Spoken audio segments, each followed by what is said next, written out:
Hi, welcome back to ReveloGM Games. Percy's video was supposed to be out this week, and then I went on holiday. Now, that was fine, that was factored in, but I took my laptop and not my charger. So I didn't really get to write much of the script before my laptop died, and that kind of put a spanner in the works. So we're left with a bit of a gap today, I'm afraid, so that video will be out next Wednesday. Just put off the whole schedule. Sorry if you were really looking forward to that one. So yeah, my apologies for that. If I can get it out sooner, I will try my best, but we will have to see. It happened. We also missed a plane, but you know, that's besides the point and did not affect the production of this video. So today we are doing a completely random nonsensical video. We're doing a tier list of the skills in Pathfinder. I wanted to try and get something up because I want to try and keep to being consistent, but also fun things like YouTube algorithms and regular posting and all that. So we're here with a bit of a wild video, a bit of a weird one. So bear with me. I was just looking on tier list maker. I don't love tier lists, but I figured we could just do something silly. So that's what this is going to be. That's what we're doing. So yeah, I'll link it down below if you want to make your own tier list of Pathfinder skills for some reason, but I hope you enjoy whatever on earth this is. Okay, so we can see our list here. We've got acrobatics, arcana, athletics, crafting, deception, diplomacy, intimidation, law as a whole, I suppose, medicine, nature, occultism, performance, religion, society, stealth, survival, thievery. We're going to be ranking these kind of on vibes, I suppose. Kind of and how useful I think they are, how many times I've seen my players use them. Again, I haven't been able to play much Pathfinder at all. This is very much coming from my perspective as the game master and what I've seen my players do with it. This is in alphabetical order, so we're going to go in alphabetical order, starting with acrobatics. Acrobatics is pretty cool, allows you to do quite a lot of stuff. Sort of jumping and things like that. Does it? Is that what it does? Let's actually check, because I'm now doubting myself on what these skills are used for. So acrobatics as a skill allows you to perform tasks that require coordination and grace. They allow you to use escape. You can also use that with athletics and unarmed attack rolls though. And you can use your acrobatic modifier instead of your unarmed attack modifiers, sure. They allow you to arrest a fall and grab an edge instead of using reflex as well. So they're good for quick reactions, which we all know makes sense. You can use them to balance across things, use them for tumble through, so they're quite useful if you're a rogue, or especially if you are a swashbuckler and you're trying to get that panache. And then obviously things to do with like flight and squeezing through spaces. So that's all pretty cool. They're also used in feats such as Acrobatic Performer, which allows you to use your acrobatic ability to evoke wonder and capture the audience, and more important things like Catfall and Nimble Crawl, and Kip Up, which is a lot of fun, standing up for free without triggering reactions. So lots of little maneuverability kind of based actions. Balance, I think, is something that could be really handy, but I've never had my players use. And I don't think I've seen them particularly use acrobatics for escaping either. They've mostly been using athletics or the unarmed attack roll. So a lot of the stuff it can do is very cool, but it is kind of niche unless you're a specific character. If you're a rogue or a swashbuckler, it's certainly pretty cool. But I think we're going to start middle of the road. I think we're going to go B for acrobatics. Yeah, I think that's where we're going to put that. Next up, we have Arcana. Now, Arcana as a skill measures how much you know about arcane magic and creatures. It is a very useful skill for recall knowledge. It allows you to potentially decipher writing about arcane theory, identify magic, particularly magic of the arcane tradition, and learn spells from the arcane tradition. So if it's to do with arcane, you're going to love the Arcana skill. That's not surprising. It can also be used apparently for borrow an arcane spell, which is an action I must say I'm not super familiar with, so I have to look into that one because apparently it's on Player Core, but I think I must have missed that. So Arcana you can use with Arcane Sense, Quick Identification, Recognize Spell, Trick Magic Item, Magical Shorthand. Again, it is rather specific to people who are going to know things about the Arcane and Arcana. certainly. Certainly magically based things. However, those things can be quite important when it comes to the survival of a party. Whether it's for concealing your own things, recognizing spells enemies are casting, trying to notice traps or curses, things like that. So I think Arcana, because of that, and recalling knowledge can be very useful when fighting foes. I think that puts it a little above Acrobatics. I think it puts it into A for Arcana. Next we have Athletics. Athletics allows you to perform deeds of physical prowess. Who would have foreseen this? Most athletics actions allow you to move about the environment, like climbing, high jumping, long jumping and swimming, or control your opponent's movement in combat with grappling, repositioning, shoving, tripping, disarming. They also allow you to escape using that basic action, and you can use your athletics modifier instead of your unarmed attack modifier. So yeah, it allows you to climb, allows you to force open doors, grapple enemies to make them off guard, potentially restrain them to stop them moving as well. High jumps and long jumps allow you to move much further. Reposition allows you to move enemies potentially into a flanking position, or to line them up so they're easier for other allies to target. Shoving to potentially push them off of cliffs and such. Swimming to swim. Tripping to knock enemies down, and then they have to spend actions getting up, and again makes them easier to attack. Disarming as well, to potentially either make them worse with their attack rolls, give them a penalty, or completely removing a weapon from play which they've got to pick up. You can do an awful lot with athletics, as well as being able to use it for escaping, like Acrobatics.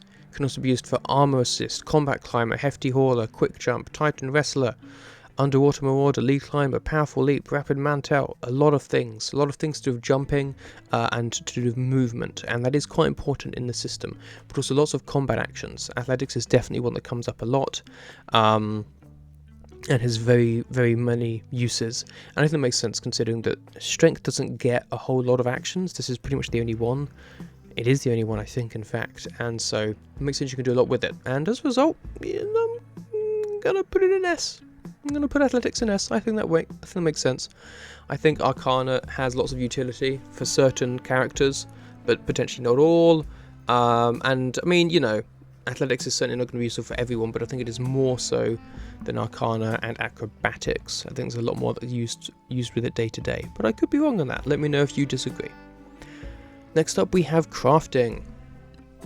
Crafting is a skill we can use for recalling knowledge, once again, about alchemical reactions, the value of items, engineering, unusual materials, and alchemical or mechanical creatures. You can also use it to gain income, which is very important if you're playing that kind of game, and also to create consumables and ammunition, and use it to make formulas and to repair items. Obviously, quite a lot of feats of this: the inventor feats, the tattoo artist's improvised tool, alchemical crafting, quick setup, rapid a fixture, craft anything. You can do lots of stuff with crafting. Again, it is not for everyone, but everyone needs to repair things. Lots of people require ammunition, and having an alchemist or a gunslinger, you're most certainly going to want them to be able to craft their ammunition or their vials and stuff like that.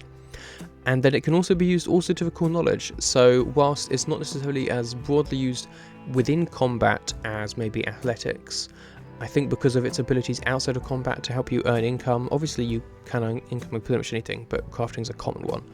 Being able to craft things to earn income, and also to identify weaknesses in crafted creatures or in engineering and things like that.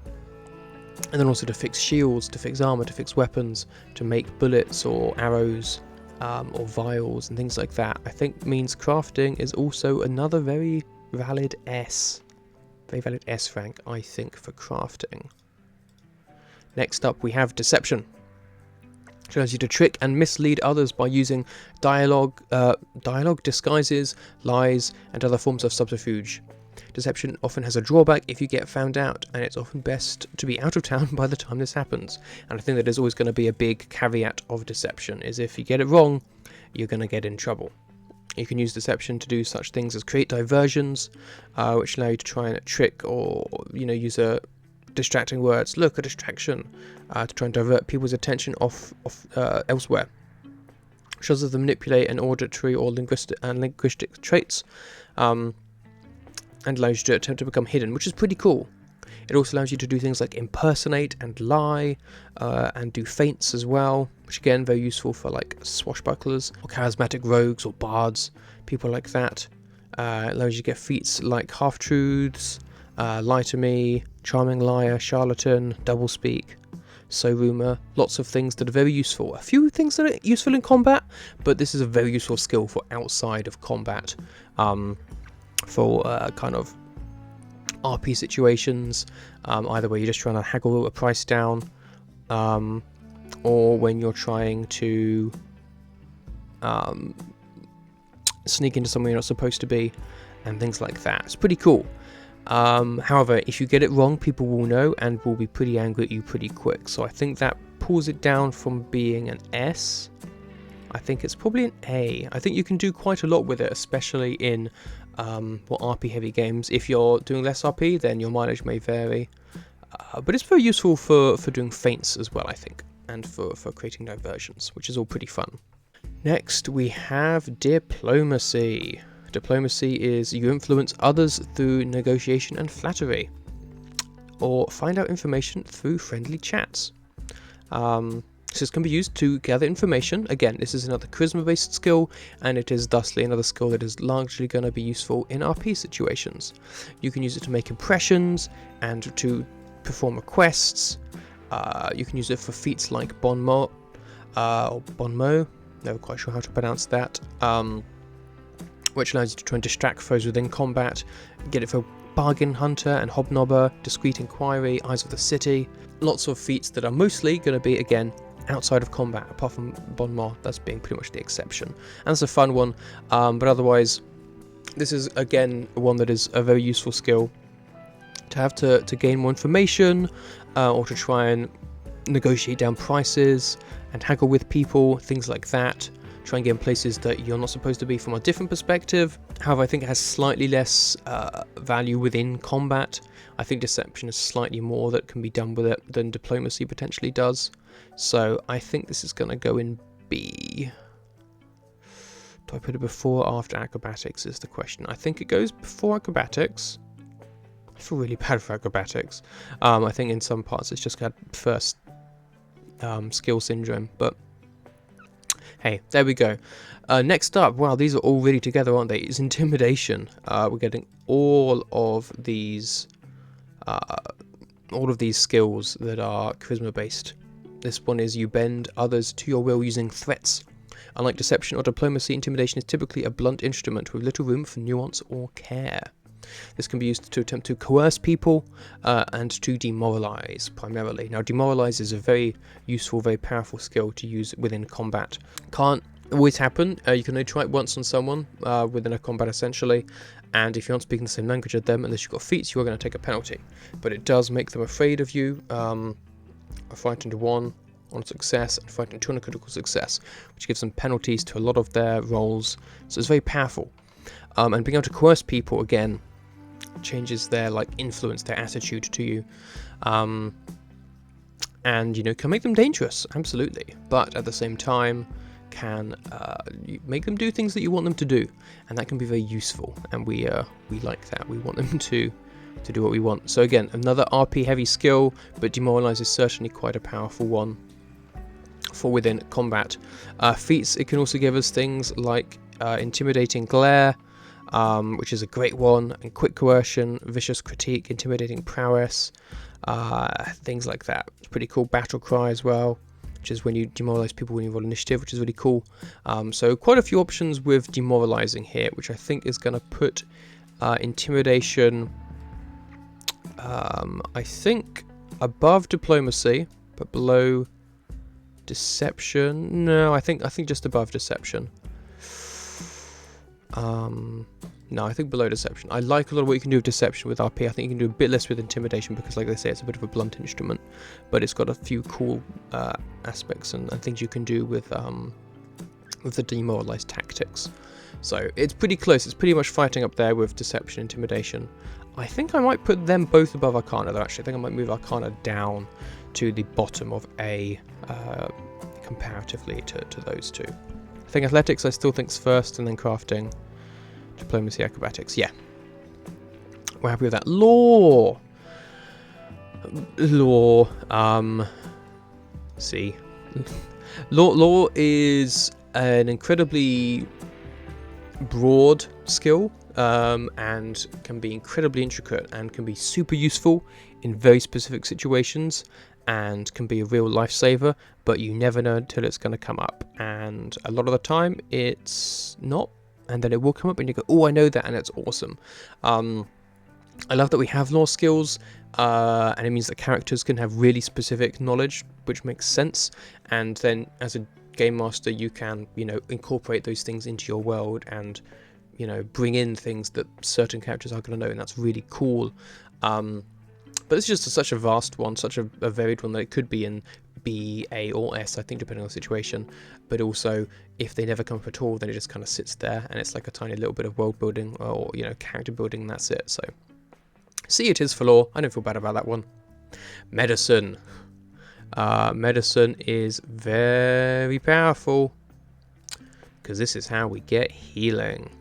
Medicine, let me read out what we've got. You can patch up wounds and help people recover from diseases and poisons. You can use treat wounds, especially useful, allowing your adventuring party to heal up between fights. It can be made more effective and more efficient with feats like continual recovery and ward medic. You can also use it for recall knowledge, to learn things about diseases, poisons, and other ailments, and to perform forensic examinations if you spend 10 minutes or more to look for evidence such as wound patterns. You can use it for administer first aid to stabilize people in combat, and also use it for treat disease, treat poison, treat wounds, and do things like stopping bleeding and stuff like that. It gives you feats like forensic acumen to try and figure out why things have died, continual recovery and stitch flesh, graft technician, mortal healing. There's plenty of things in here for healing that is assisted by gods, and also for things that is not, for healing undead as well. For helping others heal you better. Medicine is, I think people probably would agree with me, it's probably S rank. Could it be said people maybe rely on it a bit too much? Perhaps. But I think there's a lot of things you can do with medicine, even if they do largely pertain to healing and keeping people healthy. Sometimes, the forensic side of things, or recalling knowledge about poisons and stuff like that, it's also very useful and pretty cool to be able to know about and to do. Nature, one of, I think, our first wisdom skills. This is, about the natural world, and you command and train animals and magic beasts. So you can do recall knowledge for this as well, on fauna, flora, geography, weather, the environment, creatures of natural origin, like animals, beasts, fae, and plants, or the first world, which I think is like primeval, like dinosaurs and stuff, and the elemental planes. So quite a lot that you can do for cool manage here.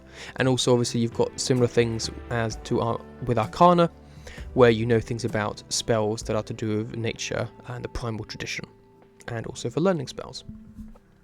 It also allows you to command animals, potentially using nature, and has a bunch of feats which are useful for recognizing spells once again, but for taming animals, training animals, bonding with animals, riding better, natural medicine, and things like that, and influencing nature. I think we're going to put nature at the top of B, because I feel like Arcana, lots of magical traps and things, you have come up a lot more so than you do like natural things, but being able to commune with beasts and know things about the natural world is certainly very important in a lot of situations, especially as it's also the elemental planes and like the first world and fae and creatures like that as well. Like that nature knowledge can go a long way. I know we talked about lore being a bit too vast, but nature really does give you a lot of knowledge, and also for foraging and things like that. Or for identifying plants, I suppose foraging itself is more a survival thing. But having all that kind of information and being able to train animals and speak to them and do natural medicine is pretty powerful as well. So I think top of B, it's pushing bottom of A, but I think top of B for nature works for me. Occultism is going to be in a similar vein in some senses. You know a great deal about ancient philosophies, esoteric lore, obscure mysticism, and supernatural creatures. It's once again a really cool knowledge skill, and one that can also be linked to the occult spellcasting tradition and stuff like that. But also used for deciphering writings, identifying magics, and learning spells. Yeah, like we said, same as with Arcana and some of with nature. And you can use it for recording knowledge on things like aberrations, spirits, and oozes, and things like the astral plane, Creation's Forge, the ethereal plane, and the netherworld, and the void, which are all very cool, but a lot less common than lots of those natural things you're likely to come across. Obviously, also useful for recognizing spells and identifying oddities, as well as doing like aura sight and energy fortification, consulting spirits. This is a cool skill, but one that I definitely think probably comes in a bit lower. Is it C? I think it's too... I don't want to put it in C. I think it's cool enough that it goes into B, because it's pretty cool. Root magic's quite cool, being able to use talismans to ward off foul magics. And having knowledge about all of these aberration stuff is really interesting. It's just they're going to come up a lot less often than lots of the like just beasts and fae that you're going to find. When it does come up, it's very cool and very interesting. I've used cool too many times, and it still gives you all those access to spell elements, like knowing things about spells and magics and stuff. So bottom of B, but it's a cool one. I do like occultism in this context. I can't say I know much about it outside of that. Next up, we have, I think, a final charisma stat of the list, performance. This is where you're skilled at performing and using your talents to impress a crowd and make a living. This allows you to do things like, singing or dancing or playing instruments or acting. There's the action that is called perform, which allows you to try and perform to people, which might influence potential future like diplomacy checks and things like that, and can help sway people's opinion of you. And that's largely what it's for.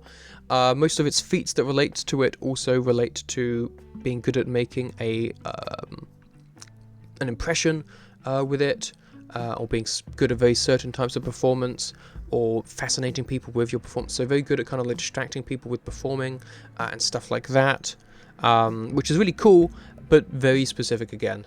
So I think performance we're gonna put top of C. It's still more specific than law, but it is all very much to do with it. It's a one trick. It's not one trick. It's many tricks, but they're all to do with performing. There's not a lot of it you can do specifically within combat. I think beyond like maybe distracting people again, and I could be wrong. Again, I don't unfortunately play that much, but yeah. So performance I think goes C. Maybe it's up to B, but it doesn't feel like it's come up that much at all, if ever.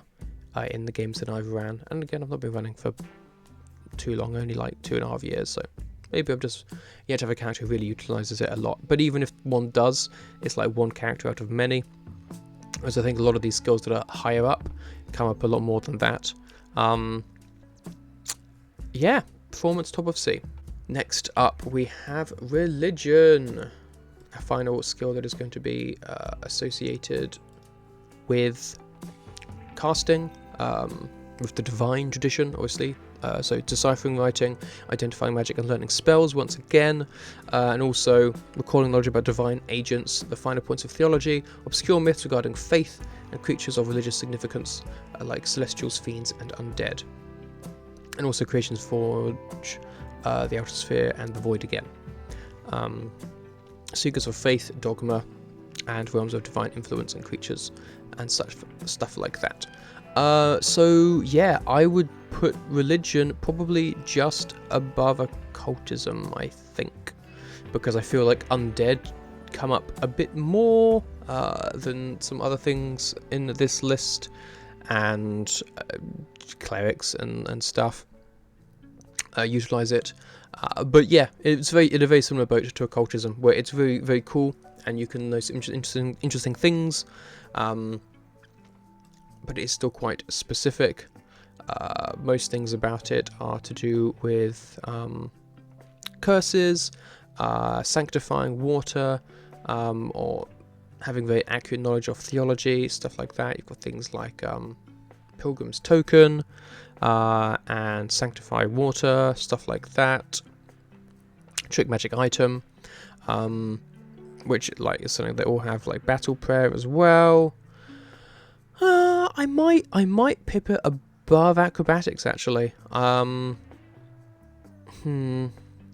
Maybe. I think there's like you tumble through, and no, because tumble through and balancing I think can be pretty useful in combat, whereas being able to sanctify water and stuff is very cool, but that's what puts it above occultism. I don't think it puts it much higher than that. And yeah, undead just being a bit more common, often anyway, than the kind of creatures the occultism grants you knowledge of, specifically because of undead. Yeah. Okay, moving on, we have society. A skill that I'm very glad exists in this system. It's one of the things that I did also quite enjoy to learn about when I came over from 5th edition. You understand the people and systems that make civilization run, and you know the historical events that make societies what they are today. Furthermore, you can use the knowledge to navigate the complex physical, societal, and economic workings of settlements. Yeah. So you can use it to acquire knowledge about local history, important personalities, legal institutions, societal structure and human cultures, and also to subsist, which is existing in a settlement by finding shelter and scrounging or begging for food, which can be useful in a pinch. It can also allow you to attempt to decipher writing that's written as a coded message, potentially, and do things like create forgeries, which is all pretty specific, but can be useful. It's associated with feats like courtly graces, eye for numbers, multilingual, sign language, streetwise, eyes of the city, quick contacts. This is another one of those skills which is, despite being an intelligence one, quite a RP heavy skill, I think. Quite an RP important one for learning things about a town, learning about the people, trying to figure out who's who, what's what, or just knowing where you want to go to find out certain pieces of information and things like that. It's a skill that I love that it exists, because sometimes it is a bit tricky to be like, in 5 years, be like, oh, we're in the settlement, what should we use? I guess just roll me intelligence. I like having a specific skill for it, but I do think it's one that is rather infrequently used for my parties, at least. They haven't been to too many cities and stuff like that, so I think if you're in cities and stuff more, probably comes up an awful lot more, but for me, because of that, I think it goes in the bottom of B. It's a very useful skill to have, but doesn't come up that much and isn't that useful within a combat situation. And again, this game shouldn't be all about combat, obviously, but it comes up less because of that, and that's kind of how we're doing this ranking at this point. Stealth, on the other hand, we're nearly there now, is a skill that means you are skilled at avoiding detection, allowing you to slip past foes, hide or conceal items. This allows you to do things like conceal objects that are small on your person, hide from things that attempt to get the drop on them, sneak from place to place without being detected. Very useful. Allows you to sneak on people, eavesdrop, try and get advantage on your attacks because they're unaware of your position, or attack and move back into the shadows so that they can't attack you. A very useful skill inside and outside of combat for both your players and for potential NPCs or monsters. Has things like armored stealth, terrain stalker, or quiet allies associated, swift sneak as well, allowing you to move at full speed sneaking or help your allies sneak a bit better if they're not quite as good as you are with follow the expert. This is definitely an A rank skill. Stealth is very powerful. It isn't for everyone, but it is certainly useful. I think I am gonna put it at the top of A. I think so. I think here. I think it comes up a little more than Deception does, because even in games that I have had less RP with, people still try and sneak around to do lots of stealth, and then it comes up in a similar amount to kind of feinting a combat with people trying to hide and stuff. So I think top of A works with stealth. Very useful skill that obviously people like rogues will use kind of a lot more, but many classes also use. Okay, couple more to go. We've got survival up next, which I accidentally kind of touched on a bit with nature, which we did need to take into account. This allows you to be good at... Oh no, this is a wisdom as well, so there we go. You're adept at living in the wilderness, foraging for food and building shelter, and training you to discover the secrets of tracking and hiding your trail. So again, allows you to subsist in the wild where society is in civilization, so that makes sense. Also allows you to sense direction, cover your tracks, track things as well, all of which is super useful. Again, not in every situation, but being able to track enemies and or potential, like, you know, NPCs and stuff like that, and being able to hide your own tracks is always cool. Being able to subsist makes a lot of sense, and is certainly a useful skill to at least someone to have, that survival. Things like survey wildlife and forager, all of the animal, wilderness spotter, environmental guide, all kind of skills that you'd expect for like rangers to kind of have, being knowing which plants to kind of eat, using as much of an animal as you can when you've hunted it, adapting rapidly to the environment around you and being able to assist your allies with that is all very cool. And even planar survival, allowing you to use survival to subsist on like other planes, is really awesome as well. So that's survival. Now granted, again, lots of this is not for within combat itself, and you can't use it to recall knowledge or use it on spells or anything like that, but it is useful nonetheless for tracking and such like, and for covering your tracks and for getting food and things like that.